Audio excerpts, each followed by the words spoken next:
Alam niyo ba na ang unang sports ni LeBron James bago pumasok sa NBA ay football? Si LeBron James ay isang mahusay na football player noong high school bilang wide receiver. Napakagaling nito. May mga nagsasabi na maaari siyang makapasok sa NFL kung ipagpapatuloy niya ito.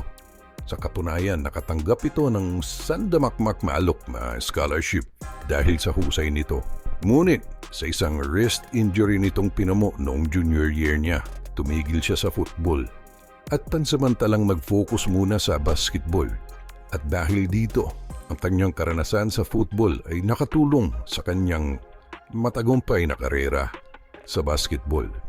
At hanggang ngayon, malaki pa rin ang pagmamahal niya sa football at marami pa ring naniniwala na makakapasok siya sa NFL noon kung pinili niya ang landas na iyon.